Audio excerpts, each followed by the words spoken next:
CRIF presenta la entrevista en línea con William Meléndez.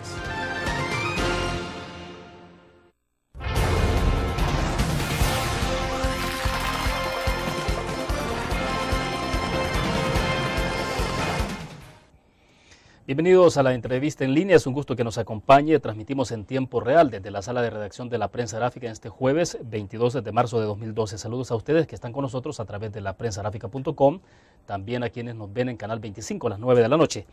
Ayer, miércoles, se celebró el Día Mundial de la Poesía, una fecha establecida por la UNESCO, la Organización de Naciones Unidas para la Educación, la Ciencia y la Cultura, y hoy hablamos de ese tema con un invitado especial en nuestro país y desde luego en nuestros estudios desde la sala de redacción de la Prensa Gráfica. Está con nosotros Sergio Ramírez, escritor, abogado y periodista y político, ex vicepresidente de Nicaragua. El año anterior estuvo con nosotros durante la presentación de su libro La Fugitiva, pues hoy a propósito de otros temas nos está visitando. Sergio, bienvenido, es un gusto. Encantado, William, encantado de verte de nuevo. Bueno, es un gusto, Sergio, tenerlo nuevamente con nosotros. A ver, cuéntenos entonces un poco, llegó ayer, ya tuvo una agenda bastante agitada, ¿no? Sí, anoche presentamos las dos antologías editadas por el Fondo de Cultura Económica de México, antologías de la poesía centroamericana y de los cuentos centroamericanos, que me correspondió a mí compilar, organizar, prologar, y son dos documentos muy valiosos de la literatura centroamericana. Se puede decir que hay una literatura centroamericana viva, dinámica, que los jóvenes han retomado esta estafeta, porque son antologías de escritores vivos, porque si no el paquete se vuelve muy pesado. Y estamos contentos con el trabajo, y el lector extranjero va a poder, y el mismo lector centroamericano va a poder ver en perspectiva lo que es la creación literaria, tomando en cuenta que sí, Centroamérica es una entidad cultural, que se puede hablar de Centroamérica como un verdadero territorio literario. Ahora, se está hablando de antologías de narrativa y cuento, puertas abiertas y puertos abiertos. Exactamente, Puertas Abiertas es la antología de poesía centroamericana, Puertos Abiertos es la antología del cuento centroamericano. Los dos volúmenes se presentaron juntos en la Feria Internacional del Libro de Guadalajara, y son los que hemos traído aquí para presentarlos al público salvadoreño. ¿Qué es lo que puedes encontrar ahí, digamos, la gente que gusta de leer mucho de poesía, de cuento, con qué se encontrará? Bueno, en la antología de poesía, con la diversidad que representa la creación literaria en los distintos países de centroamericanos. Esta es una antología que incluye a todos los países desde Panamá a Guatemala, excepto Belice, por razones de la lengua. Es un poco más complicado por las traducciones. Y todo lo que es literatura en español, literatura centroamericana en español. Y lo mismo con la antología del cuento. Estamos hablando de 50 autores en cada caso, los más representativos, porque lo que procuramos en esta antología fue que hubiera una verdadera selección de calidad, no hacer concesiones, no es un asunto de cuotas, sino de ver quiénes son los que merecían estar ahí, y que el lector pueda decir, bueno, aquí hay una buena literatura. Si me preguntas cuántas mujeres hay, yo no lo podría decir porque no hemos dicho 50 y 50, sino que las mujeres que están ahí o los hombres que están ahí están porque merecen estar. No por asunto de género o de raza o de ninguna otra consideración. Sergio, ¿de qué manera se ha llegado a establecer la compilación? Es decir, ¿cómo hacer para seleccionar? Porque bueno, cada país tiene mucha producción literaria. Bueno, a mí un grupo de amigos y amigas de Centroamérica que me ayudó a buscar los materiales, a decirme esto vale la pena. Yo me tuve que leer decenas de textos, porque al fin y al cabo la responsabilidad es mía. Lo que hay ahí es porque yo lo escogí. Siempre que uno se mete a estas causas de hacer una antología, pues hay gente que no le gusta, no quedarse fuera, eso es natural. Toda antología discrimina de una u otra manera, y no es agradable estar fuera, no siendo alguien un escritor, no, bueno, pero eso es inevitable. Una antología no es infinita, es una selección. Entonces hay que leer mucho, y Y anoche en el debate alguien me preguntaba que cómo sé yo quién vale o quién no vale. Bueno, ese es un asunto del gusto personal. Y yo me doy cuenta de que un texto a mí me gusta profundamente cuando me da felicidad, cuando la lectura me da gozo, ¿no? Y ese es el momento que yo digo, este texto vale la pena, aunque yo no conozca al autor. Sí, claro.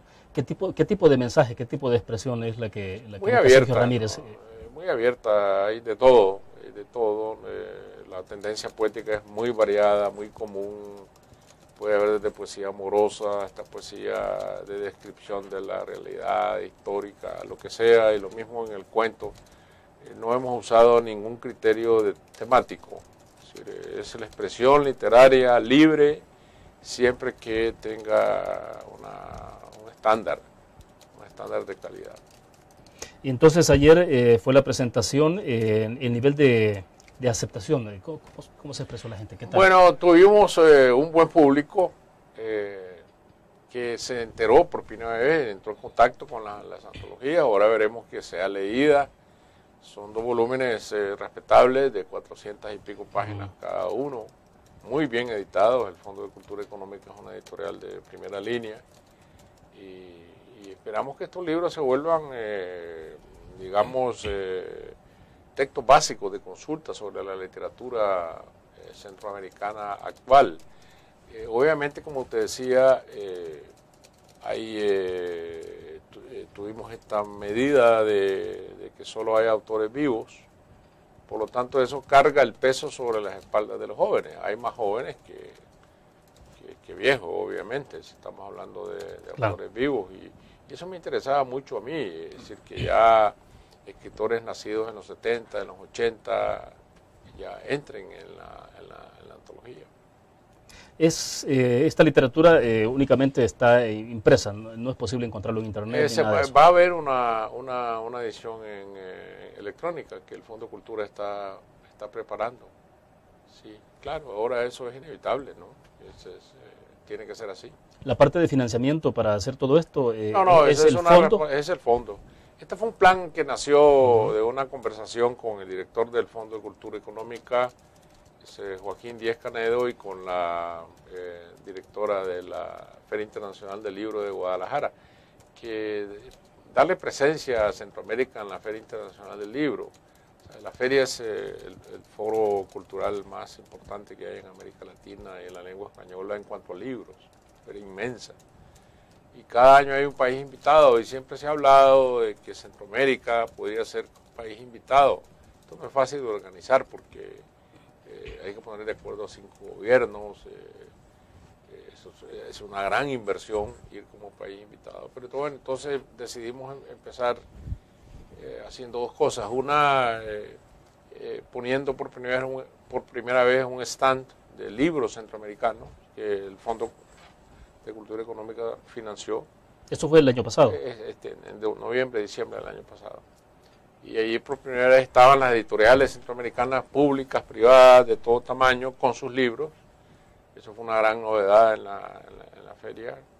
Y luego las 2 antologías, es decir, estrenar las 2 antologías allí en la feria. Entonces me parece que Centroamérica ya tuvo otro tipo de presencia que antes no había tenido. O sea, el punto de partida fue entonces esta feria el año pasado. La feria del año pasado, y ya el stand siempre va a quedar allí, el stand de los editores centroamericanos. Perfecto, vamos a nuestra primera pausa comercial. Cuando regresemos hablemos un poco del estándar, de la calidad de la narrativa, de la parte descriptiva, cómo estamos en Centroamérica. Es decir, es posible hacer una evaluación que permita incluso hacer comparaciones. Vamos a una pausa, hablamos después de esto.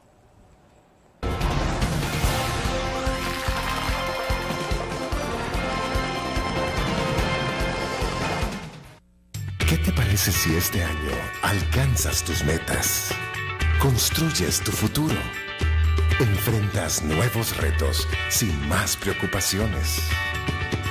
Cuenta con nosotros para lograr todas tus aspiraciones. Los créditos del Agrícola te acompañan para que puedas crecer hasta donde te lo has propuesto. Solicítalos al 2210-9800 en bancoagricola.com o en agencias. Banco Agrícola.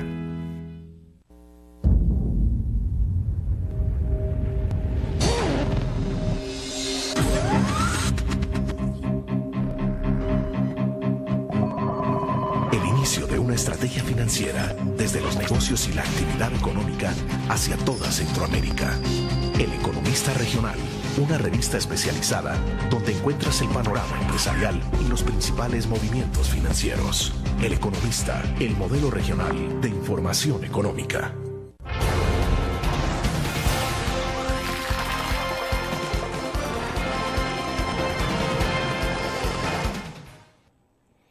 Está con nosotros en nuestros estudios Sergio Ramírez, reconocido escritor nicaragüense que llegó al país el día de ayer a propósito de que ayer se celebró el Día Mundial de la Poesía y ha habido un evento muy importante alrededor de este tema, de la presentación de las antologías.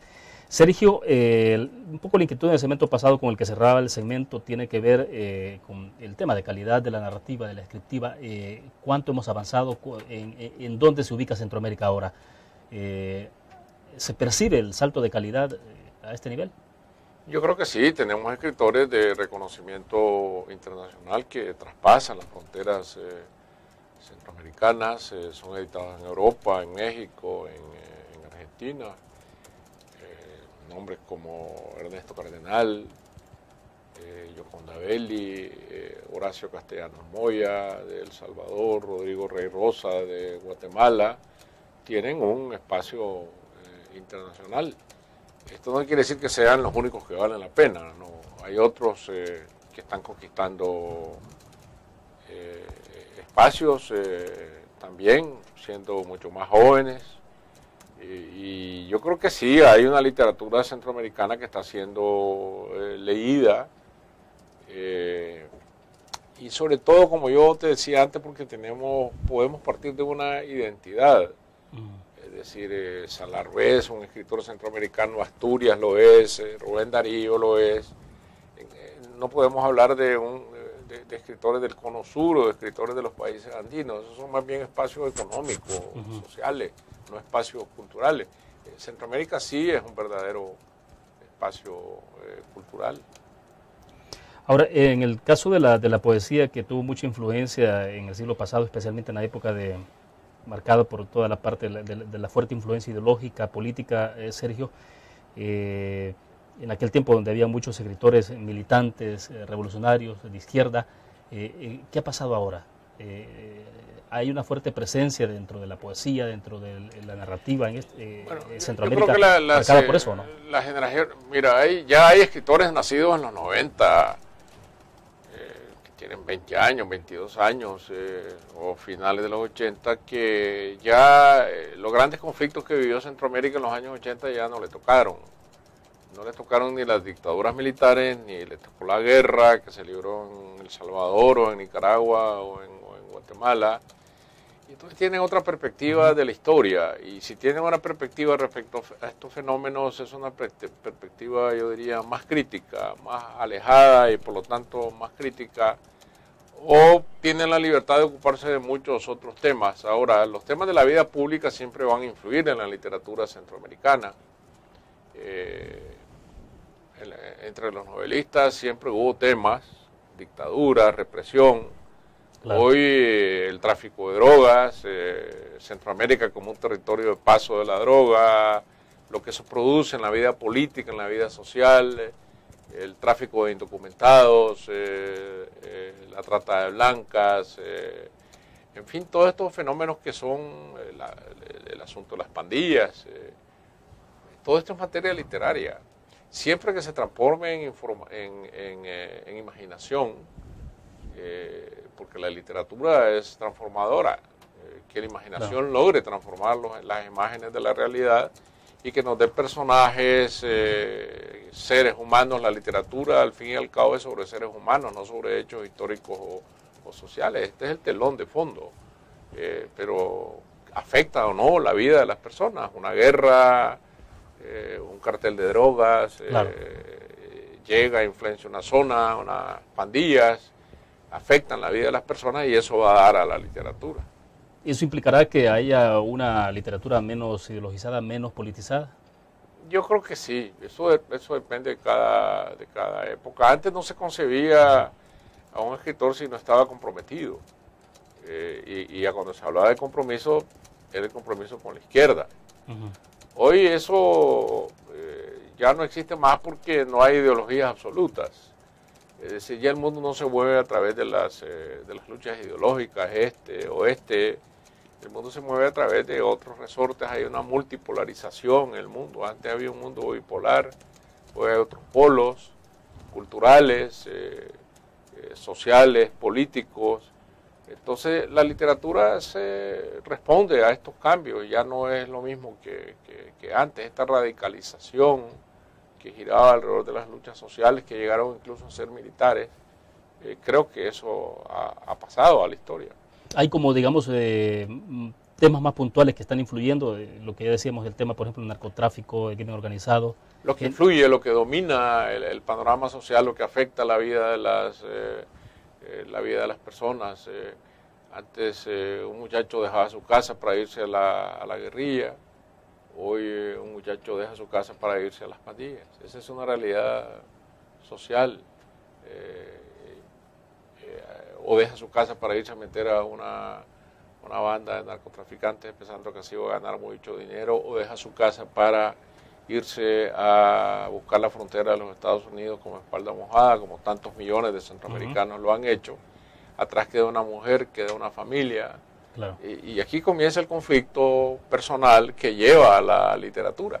Esto es lo que la literatura narra: el abandono, la separación, el delito como cebo del enriquecimiento. Todo esto viene a afectar la vida de las personas, que si estos fenómenos no existieran, ni los carteles de la droga, ni las pandillas, ni los zetas, ni los coyotes, las vidas de las personas tomarían otro rumbo.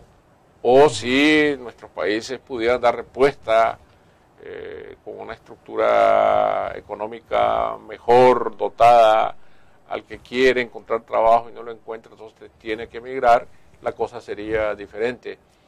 Es decir, la normalidad de la historia es la que crea la literatura fundamentalmente en Centroamérica, o la normalidad de las situaciones. Si nosotros tuviéramos en toda Centroamérica instituciones democráticas firmes, estables, trabajo pleno, bienestar económico para los más pobres, oportunidades en la educación, y nos convirtiéramos de pronto en Suecia o en Dinamarca, entonces la literatura tendría que cambiar de rumbo, tendría que ocuparse no desaparece la literatura, pero bueno, tendría que ser de otra manera. Yo no me imagino lo que es ser un escritor sueco o un escritor danés. No sé, es decir, tiene que tener otro tipo de preocupaciones. Las mías yo sí sé cuáles son.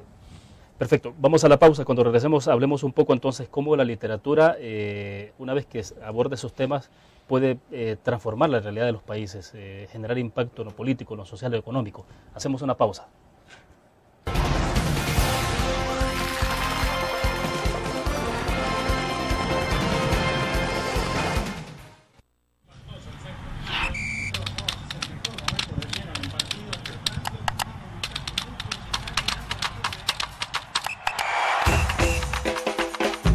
La emoción del deporte está en www.elgráfico.com. Ingresa al nuevo escenario deportivo y descubrí toda la pasión del deporte. Fotos, videos, fichas y resultados de las mejores ligas del mundo. Elgráfico.com. Conectados por deporte. Blur. La revista más innovadora y moderna de todos los tiempos. Única en su estilo, creativa. Un espacio exclusivo y reservado de entretenimiento y diversión, llevada al máximo. Blur. Time Out, Movie, lo mejor de la cartelera. Art.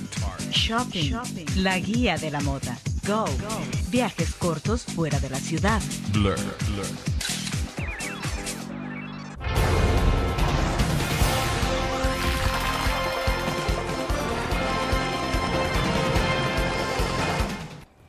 Sergio, una vez que estos temas de los que estamos hablando llegan a la literatura y la literatura los digiere, los transforma, se convierte en una poesía, en un cuento, en una novela, ¿se puede medir cuánto es el impacto que tiene esto? Porque obviamente que me imagino yo que cualquier escritor siempre piensa, como un periodista puede pensar en cómo poder ayudar a transformar la realidad de los países, en beneficiar, haciendo una buena lectura, una buena interpretación de los hechos para que la gente pueda cambiar. Entonces, no sé, en la literatura, ¿cómo se va logrando canalizar eso? Bueno, yo no No sé realmente hasta dónde una obra literaria puede tener la pretensión de cambiar la realidad social. Es decir, yo creo que la literatura puede influenciar el pensamiento de una generación. El caso de Pablo Neruda, por ejemplo. Pablo Neruda tuvo un poder en dos vertientes. No hay quien no haya utilizado los 20 poemas de amor en una canción desesperada para enamorar a una mujer o hacer pasar como que el poema 20 era un poema suyo, ¿no? Propio del enamorado dedicado a su novia o a su enamorada, ¿no? Tenía este poder de persuasión, este poder de penetrar en las vidas privadas de las personas, alguien como Neruda, y por otro lado el canto general inspiró mucho a las generaciones revolucionarias que querían cambios porque pintaba una realidad descarnada de América Latina, injusta. Estos son libros que tienen influencia, que llegan a tener influencia. Este año estamos celebrando el 200 aniversario del nacimiento de Charles Dickens, el gran novelista que pintó la sociedad industrial inglesa, una sociedad muy desigual, con miles de gente miserables trabajando en las textileras, en los altos hornos. Y bueno, Dickens influenció a la vida pública porque sus novelas hicieron que se hicieran reformas en los sistemas de trabajo, en los sistemas carcelarios de la Inglaterra del siglo XIX. Pero no toda literatura puede pretender influenciar a una sociedad. Yo creo que la literatura es una expresión personal que puede tener consecuencias cuando yo la escribo o mañana cuando ya estoy muerto o no tenerlas nunca. Pero es un acto de creación individual que va a dar a los demás. La pretensión mía es que alguien me lea. Esa es la primera pretensión. Y yo hacer que alguien reflexione o disfrute o sufra con lo que yo escribo. Pero quiero ir a dar a un lector. Creo que solamente los poetas místicos no querían ir a dar a ningún lector, ni Sor Juana Inés de la Cruz o San Juan de la Cruz o Santa Teresa. Escribían para comunicarse con la divinidad, no para comunicarse con los seres humanos. Eran grandes poetas y como consecuencia su poesía llegó a ser conocida. Pero no, la pretensión de todos los demás mortales que escribimos es comunicarnos, encontrar un lector. Es la misma de Sergio Ramírez Mercado. Es la mía. Es decir, yo lo escribiría si no supiera que alguien está esperando leer lo que yo escribo. Y cuando uno escribe está pensando en un lector en singular, un lector que es riguroso. Yo pienso en un lector que es riguroso, que no me dejaría escribir cosas banales, livianas, comerciales, que quiere leer algo que esté bien hecho, que lleve trabajo, y por lo tanto pienso en ese lector que es mi fiscal, que no me hace concesiones. Y claro, es un lector desconocido. Uno de los grandes gozos que un escritor tiene, como a mí me ocurre, es que llegas a un lugar, en México, en Colombia o en España, y de repente estás firmando libros y de repente se presenta alguien que viene de su casa cargando todos tus libros. Sí, claro. Que tiene 6, 7 libros tuyos, que se ve que están manoseados, leídos.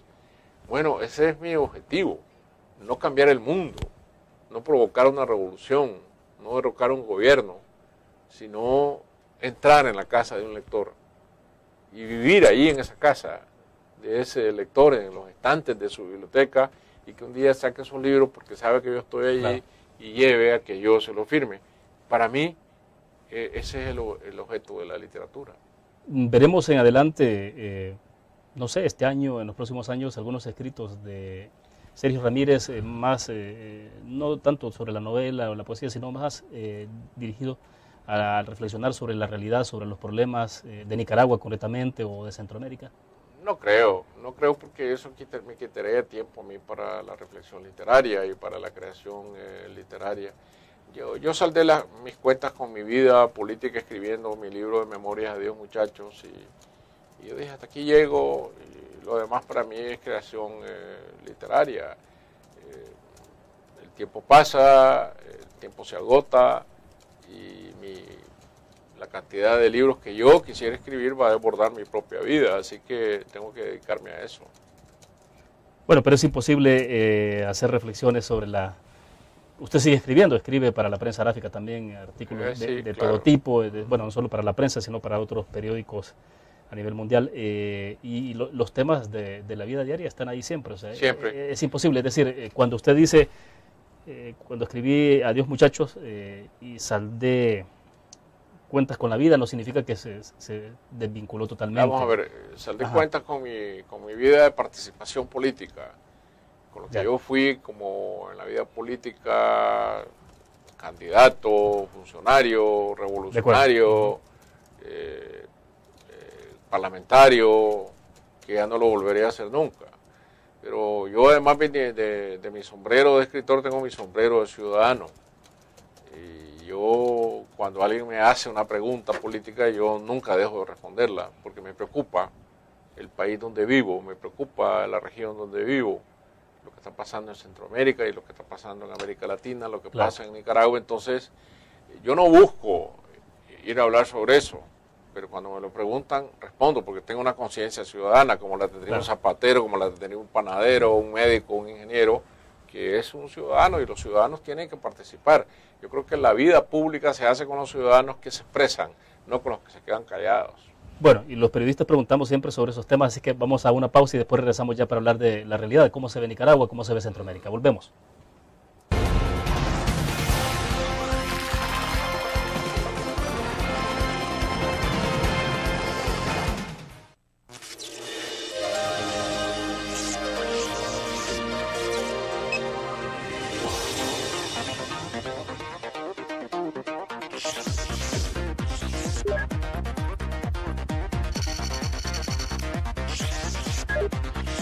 Estimulamos tus sentidos para que leas, veas, escuches e interactúes con la verdad. LPG Multimedia.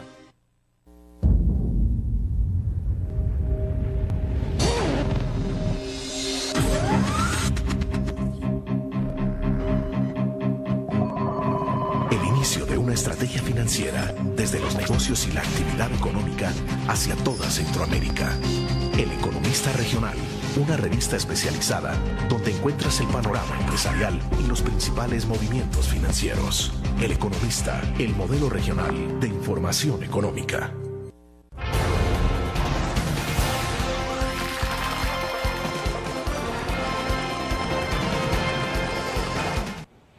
Sergio, entonces, hablando como ciudadano nicaragüense, ciudadano de Centroamérica, ¿cómo se está viendo Nicaragua? Y creo que también eso nos va a permitir, porque compartimos tanto los problemas muy similares, ¿no?, de la región, y que nos va a permitir hablar también de Centroamérica. ¿Cómo se ve Nicaragua en términos, por ejemplo, de cómo está evolucionando en términos sociopolíticos? Bueno, yo diría que se ve muy distinto de como yo veo a El Salvador. Aquí acaban de ocurrir unas elecciones de medio periodo, unas elecciones legislativas, municipales, que a mí me han parecido ejemplares por lo que leo, ¿no? En el sentido de que el partido de gobierno pierde las elecciones y acepta la derrota sin ningún trauma.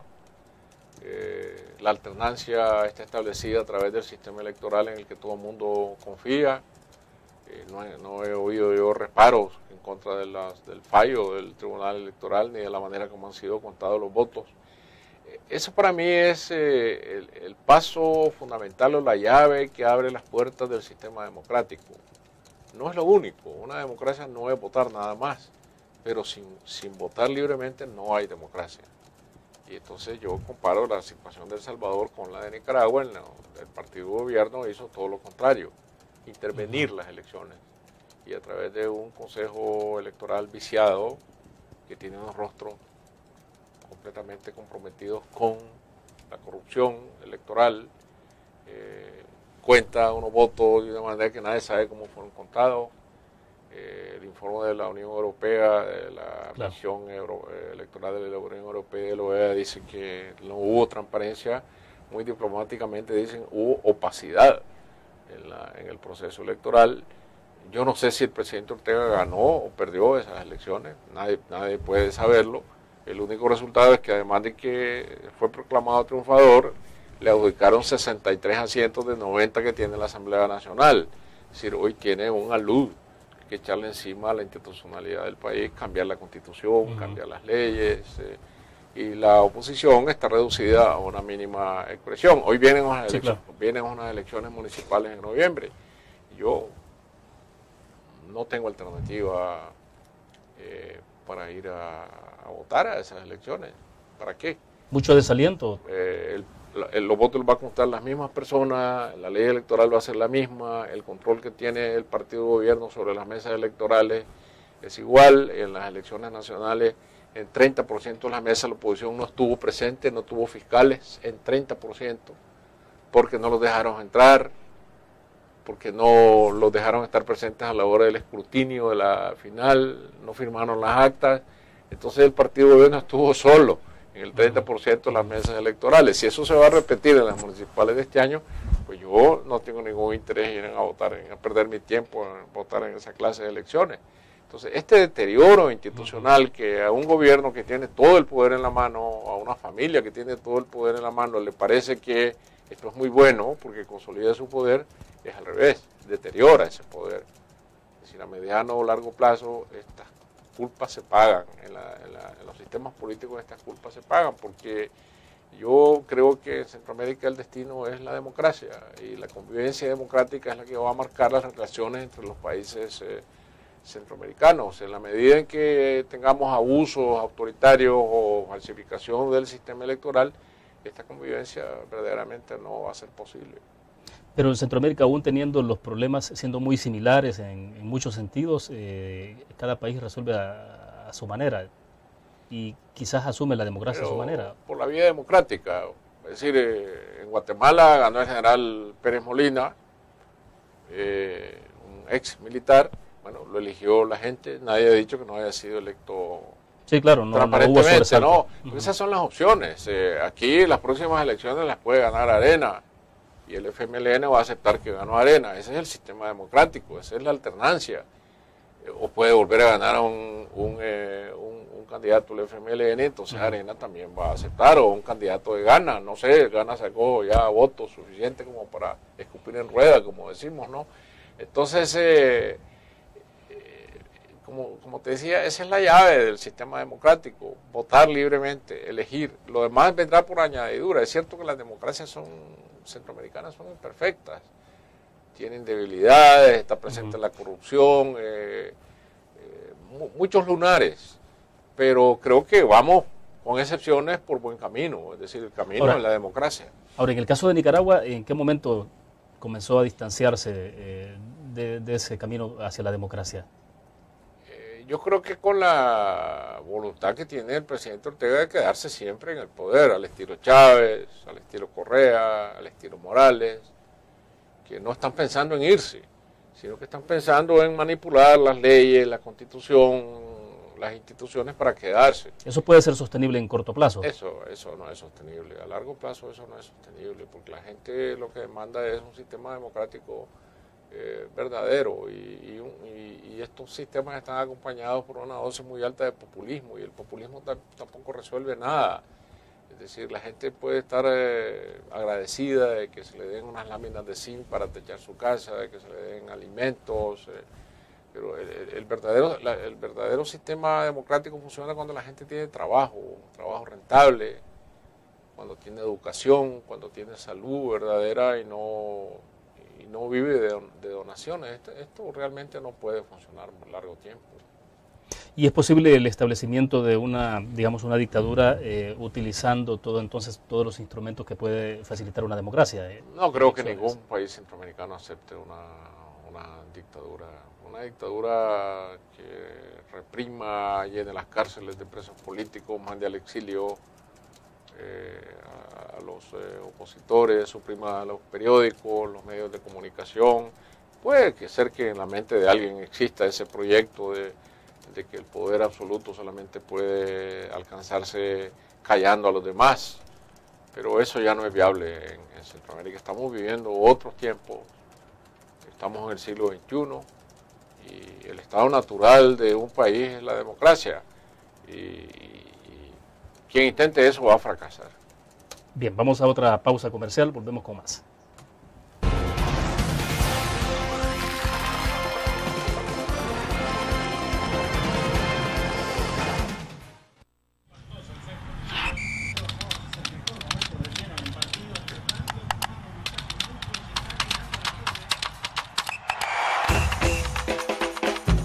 La emoción del deporte está en www.elgráfico.com.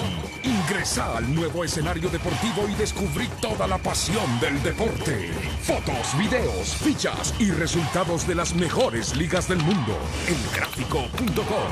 Conectados por deporte. Learn. La revista más innovadora y moderna de todos los tiempos. Única en su estilo, creativa. Un espacio exclusivo y reservado de entretenimiento y diversión, llevada al máximo. Learn. Time Out, Movie, lo mejor de la cartelera. Art. Shopping, la guía de la moda. Go, viajes cortos fuera de la ciudad. Blur.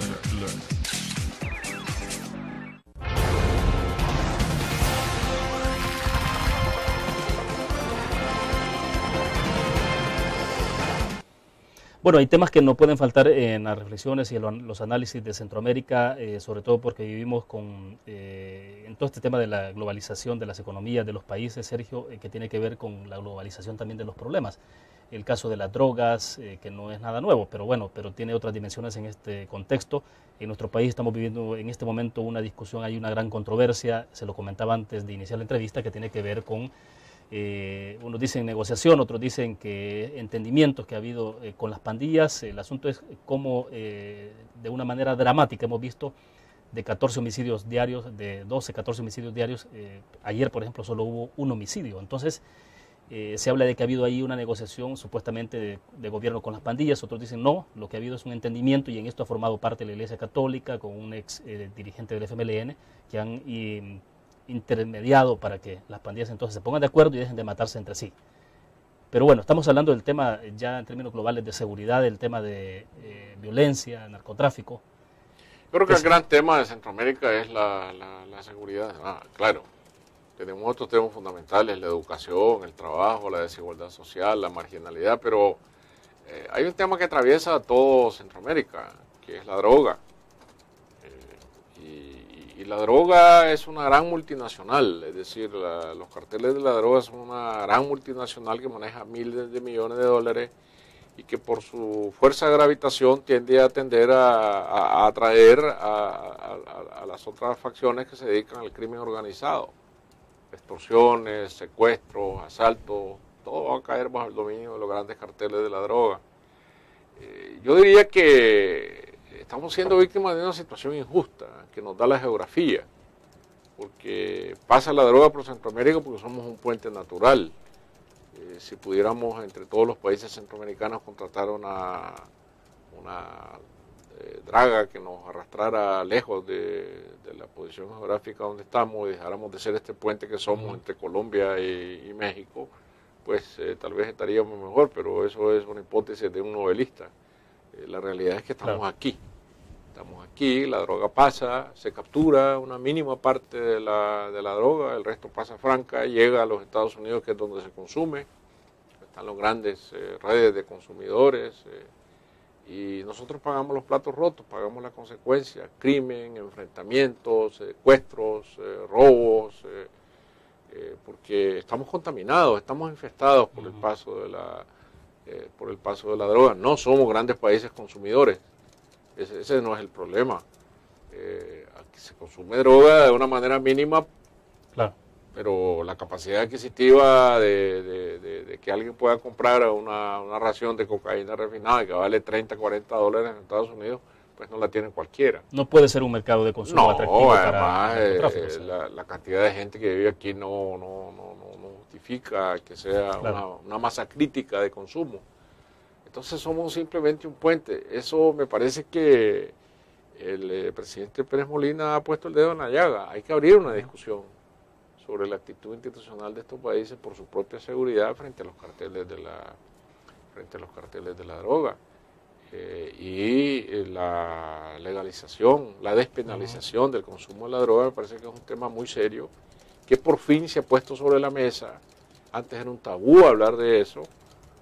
Cuando el presidente Pérez Molina lo propuso, inmediatamente la presidenta de Costa Rica aceptó que tenía que discutirse. El presidente de Colombia, yo estuve presente en un diálogo con el presidente de Colombia en el Hey Festival de Cartagena, donde hablamos de eso.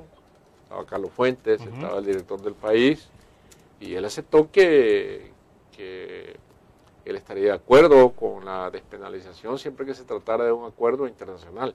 Tiene que ser un acuerdo internacional, porque el día que un país diga aquí se despenaliza la droga, se vuelve el gran refugio de todos los narcotraficantes. Claro.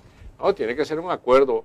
O sea, imposible de manera unilateral, de manera que un país lo decida. No, eso es imposible. Decir que Guatemala va a despenalizar la droga, entonces eso se volvería el paraíso de refugio de todos los criminales.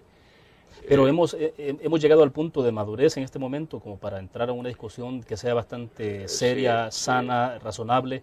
Pero bueno, en la reunión que está convocada para Antigua Guatemala, el tema de la agenda es que propuso el presidente Pérez Molina. Va a asistir el presidente de México, va a asistir el presidente de Colombia. Entonces, algo tiene que resultar de ahí. No va a resultar que estos 8 países se ponen de acuerdo en despenalizar la droga. Eso no se va a lograr de la noche a la mañana. Pero se pone sobre la mesa de discusión y se comienza a hablar de que hay alternativas que no son simplemente sacar el ejército a la calle, como ha hecho México, enfrentarse a los carteles. Bueno, matan a un jefe de un cartel, lo capturan, lo mandan extraditado a Estados Unidos, pero inmediatamente sale otro, porque el problema no son las personas, sino el negocio multimillonario que esto significa. Yo estuve en México hace un par de semanas y leía una información que a mí me dejó helado. El Banco Central de México declaraba que en el último trimestre habían sido sacados de México 17,000 millones de dólares producto de la venta de la droga. Es decir, estamos hablando de 75 mil millones de dólares solo sacados de México hacia santuarios bancarios en algún país, porque ese dinero los narcotraficantes no lo meten debajo del colchón, lo invierten, lo reinvierten. ¿Cuántos negocios que no sabemos están en manos de los narcotraficantes? Entonces, este es un problema que hay que enfrentarlo tomándolo por los cuernos. Perfecto. Vamos a otra pausa comercial. Regresamos con más.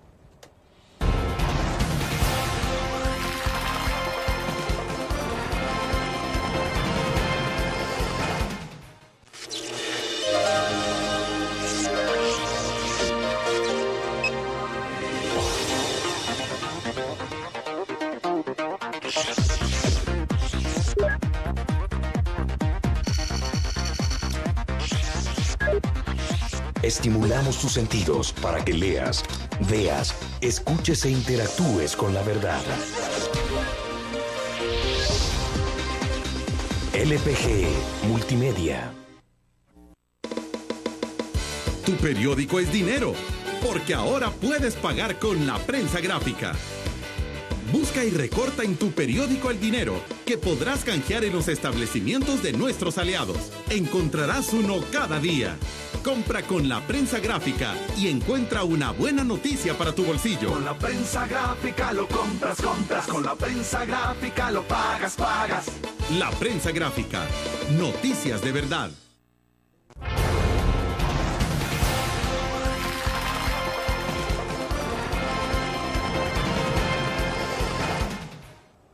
Bueno, estamos al cierre de la entrevista en línea. Sergio, ¿tiene futuro Centroamérica? Tiene, yo creo que sí, muchísimo. No hay que olvidar que el primer gran experimento de integración latinoamericana se hizo en Centroamérica. El Tratado de Managua de 1960 fijó las bases de un mercado común. Se creó el Banco Centroamericano de Integración Económica. Es decir, en aquel tiempo, de una manera visionaria, yo diría, Centroamérica se adelantó a hablar de integración. Hoy me parece que la preocupación se ha desplazado hacia tener o no tratados de libre comercio con grandes bloques económicos, grandes países, y no más bien alentar el intercambio de mercancías en la región y consolidar la la integración centroamericana. Algunas otras cosas se han hecho de buena fe, pero yo creo que a destiempo. Una casa no se construye primero por el techo, que es lo que me parece que ha pasado con el Parlamento Centroamericano. Hay 120 diputados,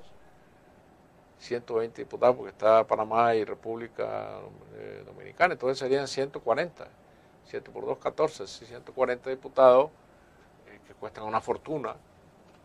A nuestros países que discuten resoluciones que no tienen ningún poder. Sí, porque no es vinculante. No, entonces eso, es decir, un parlamento aldea... O sea, termina queda a nivel de consejos. No tiene poderes supranacionales, no puede influir en una legislación local. Entonces eso es un ejercicio completamente inútil, ¿no?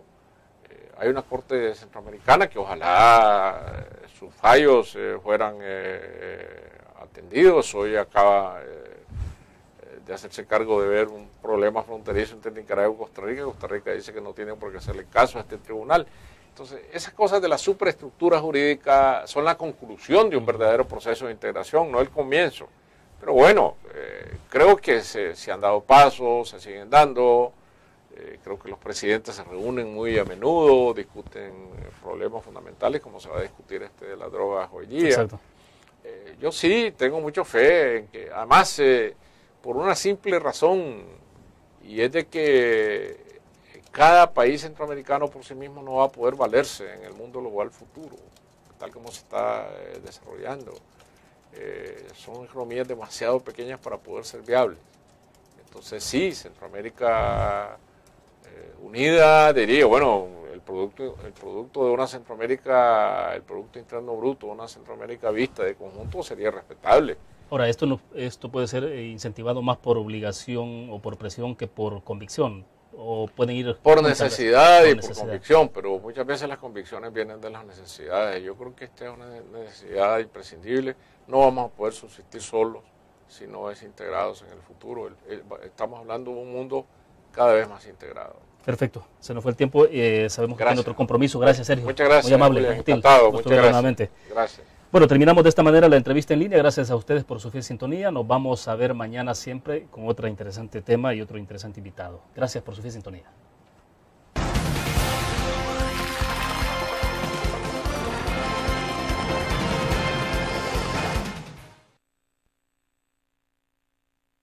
Quiénes son los que merecían estar ahí y que el lector pueda decir, bueno, aquí hay una buena literatura. Si me preguntas cuántas mujeres hay, yo no lo podría decir porque no hemos dicho 50 y 50, sino que las mujeres que están ahí o los hombres que están ahí están porque merecen estar, no por asunto de género o de raza o de ninguna otra consideración. Sergio, ¿de qué manera se ha llegado a establecer la compilación? Es decir, ¿cómo hacer para seleccionar? Porque bueno, cada país tiene mucha producción literaria. Bueno, a mí un grupo de amigos y amigas de Centroamérica que me ayudó a buscar los materiales, a decirme esto vale la pena. Yo me tuve que leer decenas de textos, porque al fin y al cabo la responsabilidad es mía. Lo que hay ahí es porque yo lo escogí. Siempre que uno se mete a estas causas de hacer una antología, pues hay gente que no le gusta, no quedarse fuera, eso es natural. Toda antología discrimina de una u otra manera y no es agradable estar fuera, no siendo algo. Ayer ya tuvo una agenda bastante agitada, ¿no? Sí, anoche presentamos las dos antologías editadas por el Fondo de Cultura Económica de México, antologías de la poesía centroamericana y de los cuentos centroamericanos, que me correspondió a mí compilar, organizar, prologar, y son dos documentos muy valiosos de la literatura centroamericana. Se puede decir que hay una literatura centroamericana viva, dinámica, que los jóvenes han retomado esta estafeta, porque son antologías de escritores vivos, porque si no el paquete se vuelve muy pesado. Y estamos contentos con el trabajo, y el lector extranjero va a poder, y el mismo lector centroamericano va a poder ver en perspectiva lo que es la creación literaria, tomando en cuenta que sí, Centroamérica es una entidad cultural, que se puede hablar de Centroamérica como un verdadero territorio literario. Ahora, se está hablando de antologías de narrativa y cuento, puertas abiertas y puertos abiertos.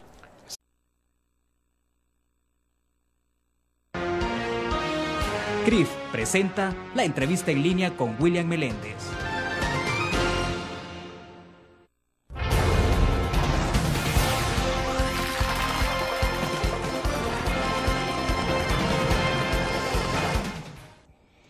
Bienvenidos a la entrevista en línea, es un gusto que nos acompañe, transmitimos en tiempo real desde la sala de redacción de la Prensa Gráfica en este jueves 22 de marzo de 2012. Saludos a ustedes que están con nosotros a través de laprensagráfica.com, también a quienes nos ven en Canal 25 a las 9 de la noche.